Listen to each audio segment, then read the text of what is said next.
Okay, for our first message today, it's going to be brought to us by Mr. Art Williams, and it is entitled, Works, Watch, Wait.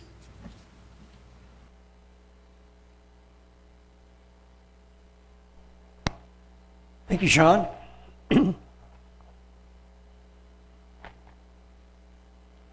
We have interesting times, not only in our nation, but around the world today, from the virus to civil unrest to 6 nations looking to recognize Israel. And it brings to mind works, watch, and wait, kind of synopsis of the Christian life. We can see works of men around the world, and we're reminded that we are in the world, but not part of the world. Their methods, their goals, their carnality. The 5 W's, who, how, what, where, when, why, and how, and the carnality that's involved with that. And not to place an entirely negative view on it, there are some very sincere people that are dedicated to the various causes, and they're oblivious to perhaps the devious folks that have their own self-interest involved. So I want to talk about works, watch, and wait. It's pretty much a review of everything.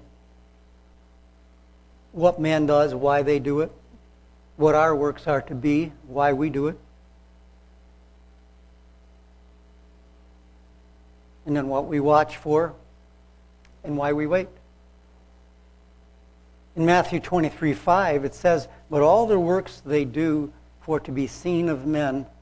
They make broad their phylacteries and enlarge the borders of their garments, so they can put themselves on the display, so they can identify themselves as being something, as being different, as being someone." And our cause is different, and our methods are different. We don't do that.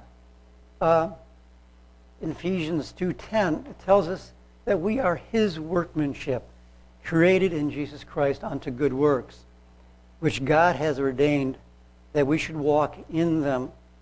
And His workmanship isn't a single act of creation. It's an ongoing process. As we learn and grow, change, as He whittles us into that being that He wants us to be. In Romans 12:2, we see that He's talking about learning, about causes, motivation, and how to navigate both this life and to do it in a way that is approved by Jesus. In Romans 12:2, he says, "And be not conformed to this world, but be ye transformed by the renewing of your mind." And that's a process.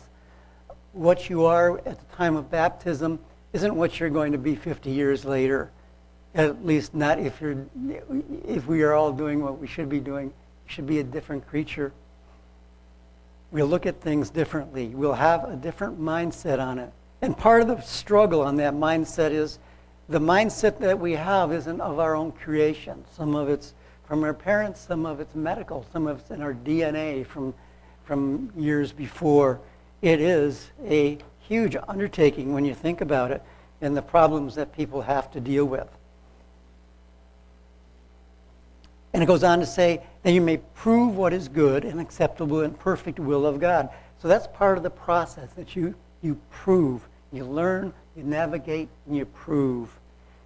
In Ephesians 5:1-20, it says, "Be you therefore followers of God as dear children, and walk in love." The end goal of all of it, and even learning to love, is a process. "As Christ also has loved us and has given Himself for us an offering and a sacrifice to God for His sweet-smelling Savior." And then he goes through a list of works of the flesh. But fornication and all uncleanness and covetousness, that has a lot to do with the motivations of the world. And he goes on to say, "Let it not be once named among you as become saints. Neither filthiness, nor foolish talking, nor jesting, which are not convenient, but rather giving of thanks. For this you know, that no whoremonger, nor unclean person, nor covetous person, who's an idolater, has any inheritance in the kingdom of Christ and of God. And we do see deceit going on in the world, in various religions. Religions that aren't even religions, that are called religions, such as Scientology. I thought that was long since past. I just recently learned, actually this morning, that Scientology is still out there and it's around the world. Be you not therefore partakers with them, by partakers, co-participants. For you were sometimes in darkness, but now you are light in the Lord. Walk as children of light. For the fruit of the Spirit is in all goodness and righteousness and truth, proving what is acceptable unto the Lord. There it is, proving again. As we learn, we prove. And then that establishes us in knowing with a degree of trust and confidence in Him. For it is a shame even to speak of those things which are done of them in secret. Of course, it's not so secret today. Much of it is right out in the open. But all things that are reproved are made manifest by the light. For whosoever does make manifest is light. Wherefore, he saith, awake from your sleep and arise from the dead, and Christ shall give you light. See that you walk circumspectly, not as fools, but as the wise. And that means we have to evaluate ourselves. Circumspectly means looking in the mirror, looking over our shoulder, looking at the path we have taken, seeing how it measures up with the path that He wants us to take, and redeeming the time, because the days are evil. You know, it's very easy to not want to redeem the time.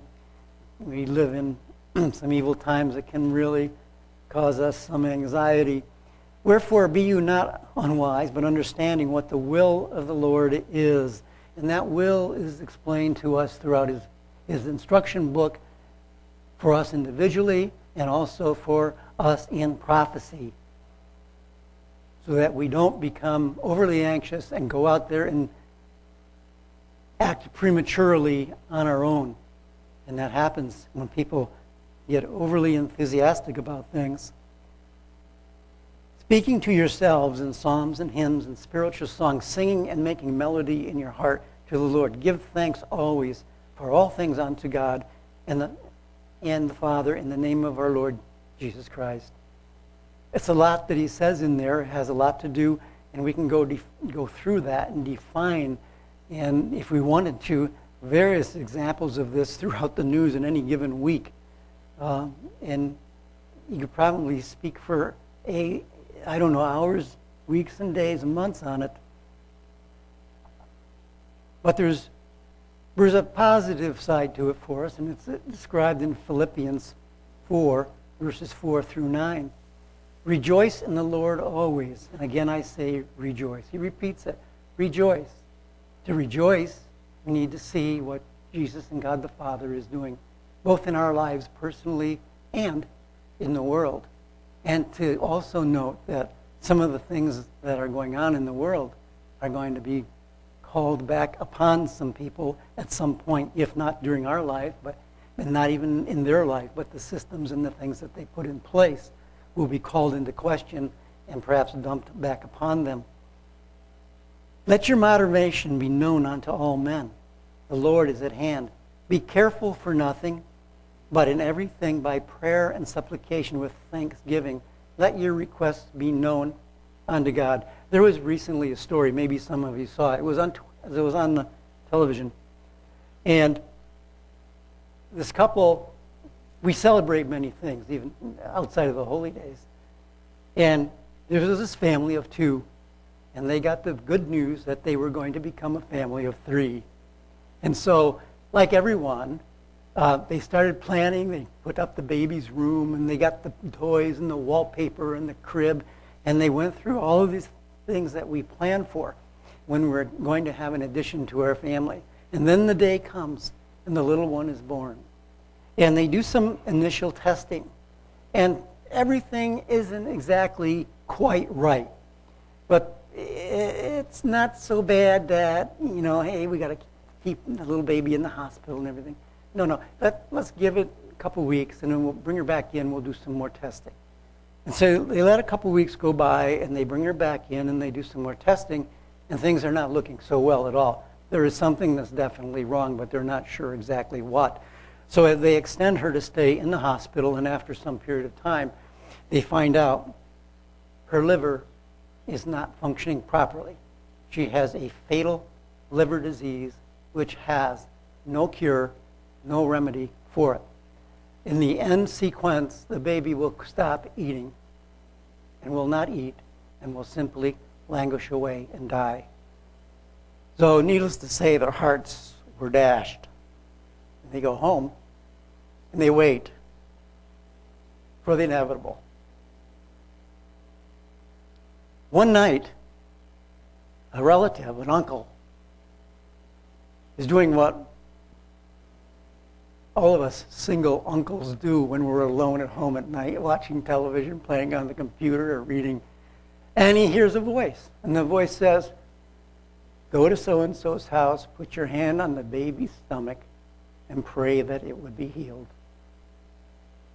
So he goes over to the house. He says he needs to see the baby for a minute or two. Doesn't say why. He goes in there and he prays. He comes back out. Doesn't say what he did.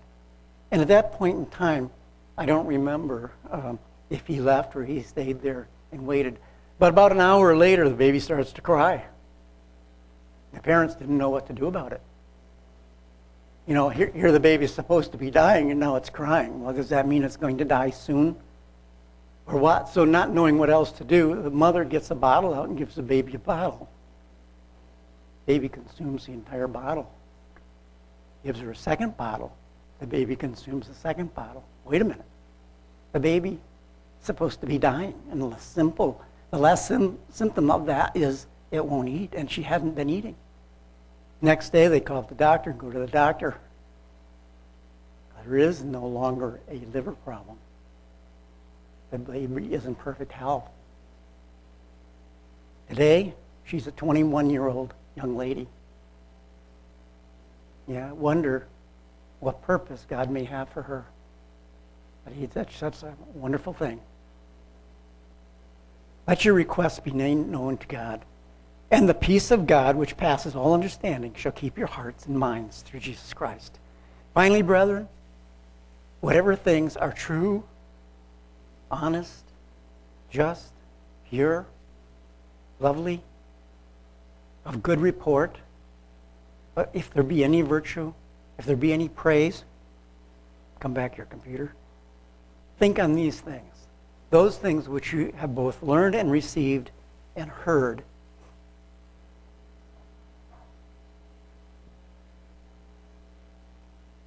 And seen in me, do, and the God of peace shall be with you. It's interesting because Paul, in verse 9, he talks about learn, mental function, and then he says how? By reading, hearing, and seeing.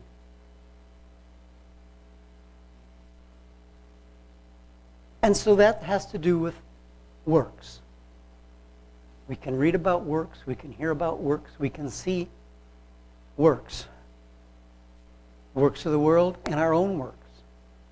And we can evaluate where we stand.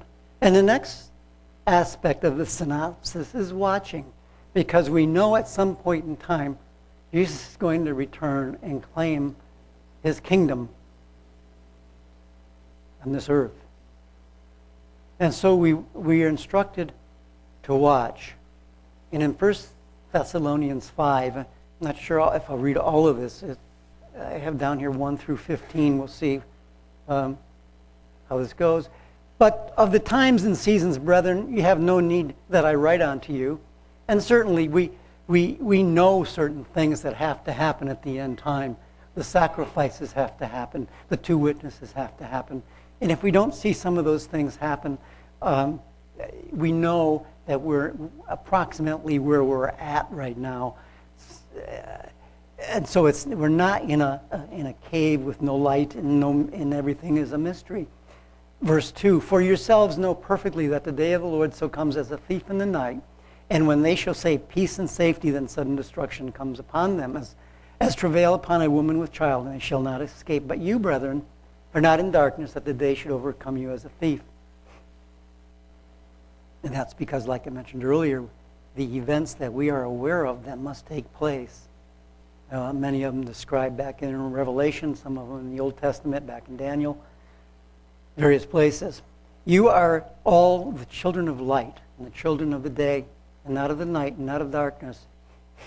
Therefore, let's not sleep as others do, but let us watch and be sober. If they slept, for they that slept in the night, and they that be drunk are drunken in the night. Let us who are of the day be sober, putting on the breastplate of faith and love. A greater explanation of that is back in Ephesians. Paul goes through the armor of God, faith and love for a helmet, and the hope of salvation. For God has not appointed us to wrath, but to obtain salvation by our Lord Jesus Christ, who died for us, that whether we wake or sleep, that is, whether we go to our grave or whether we're alive when he returns, we should live together with him. He says, wherefore comfort yourselves and edify one another, even as you also do.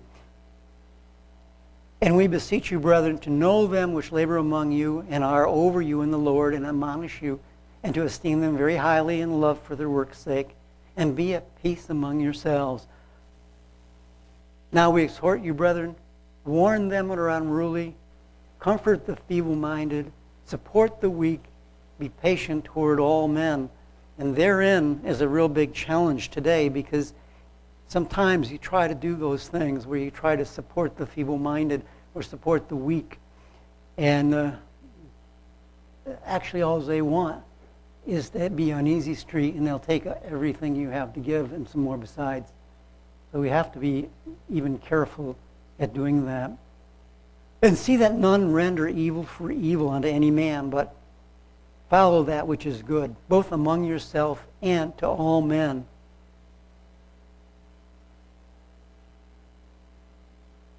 I have an article here that I found to be very interesting and kind of informative. It kind of specifies the situation that may be going on in our country and some other countries, in particular capitalistic type countries.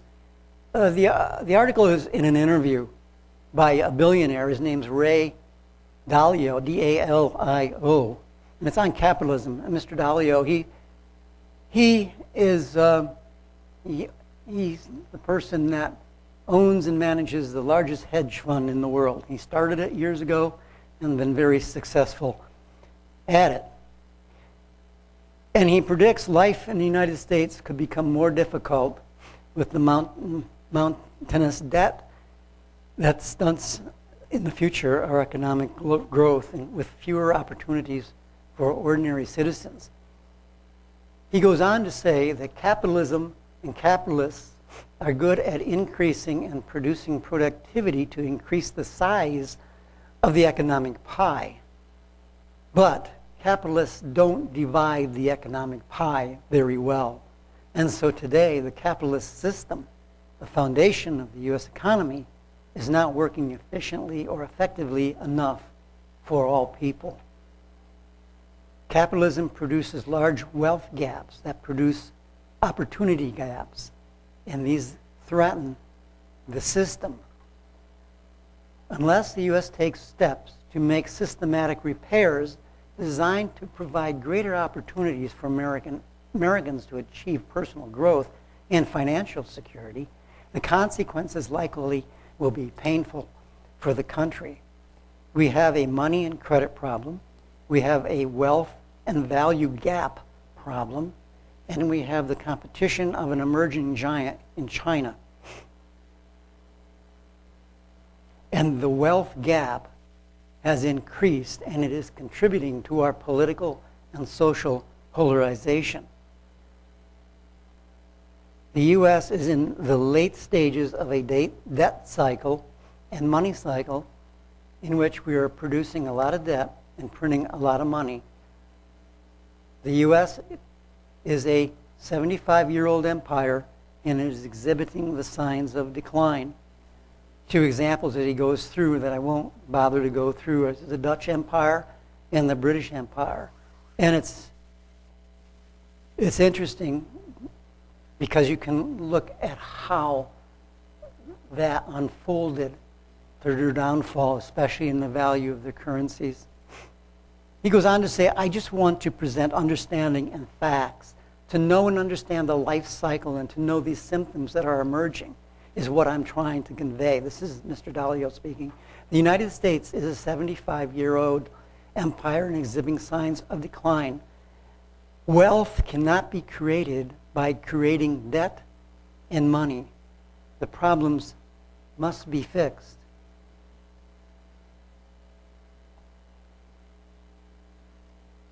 He then goes through the opportunity, or the lack of equal opportunity, and how it diminishes, and how that integrates into the problems that are before various capitalist countries.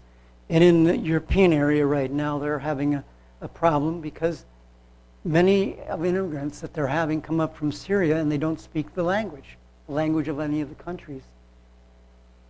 How do you integrate someone that doesn't speak your language into your country and get them to give them equal opportunities for employment and to share in the wealth when you can't converse with them? So it's becoming a crisis over in Europe, and it's becoming a systems problem. And he concludes with the idea that the system needs to be re-engineered, but re-engineered with cooperation, not by becoming, well, I'll just quote what he says.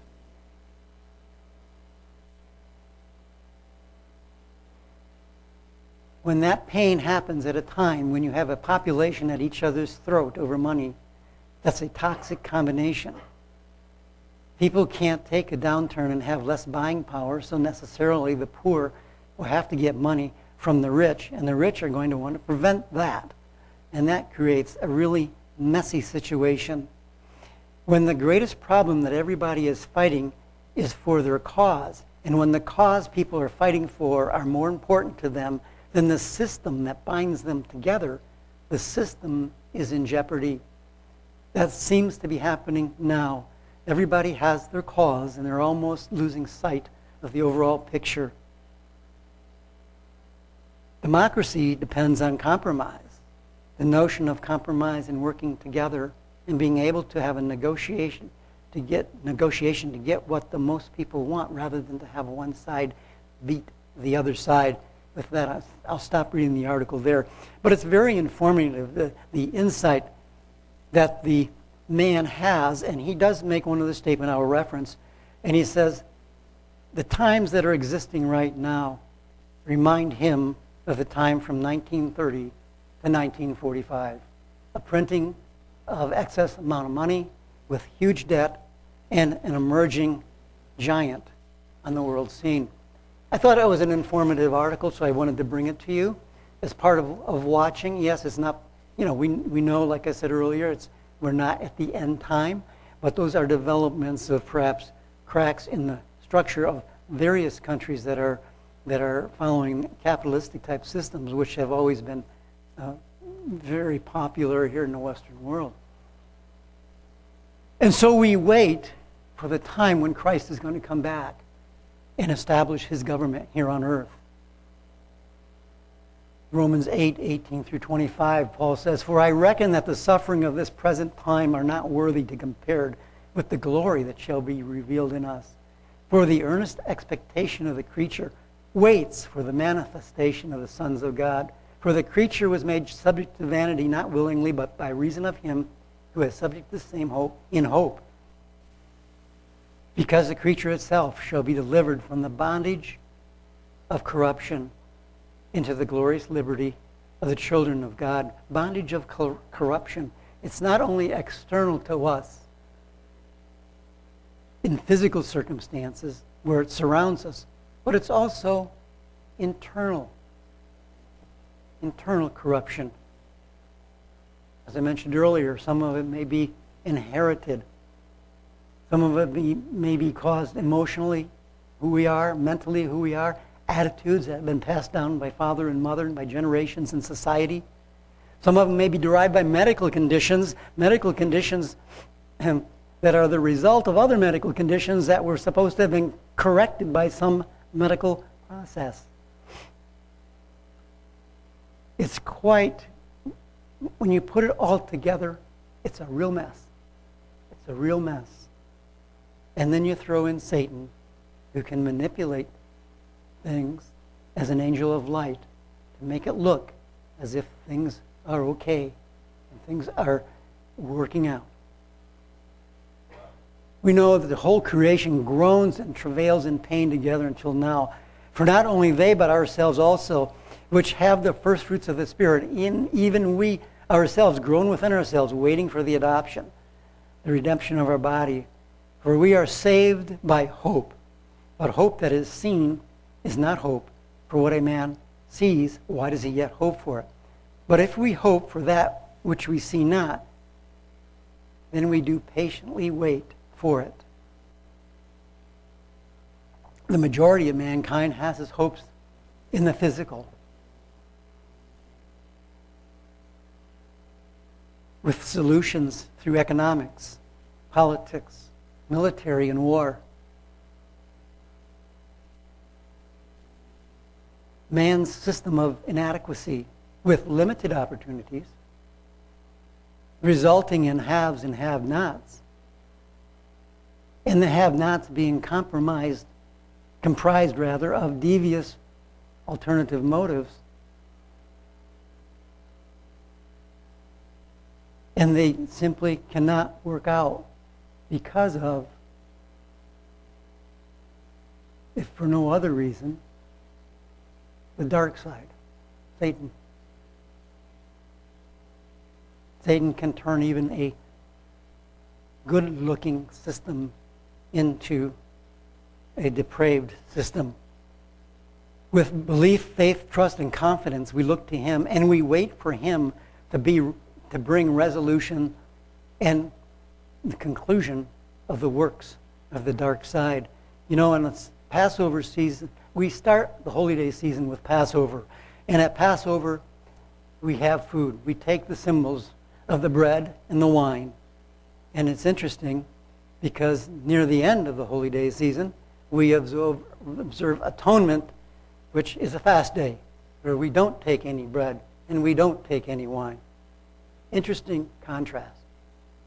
And perhaps when we experience this hunger and thirst on atonement, we can consider if we hunger and thirst after his righteousness in the same magnitude, in the same dedication, and the same motivation. He says in Matthew 6:33, "But seek you first the kingdom of God and his righteousness, and all these things will be added onto you."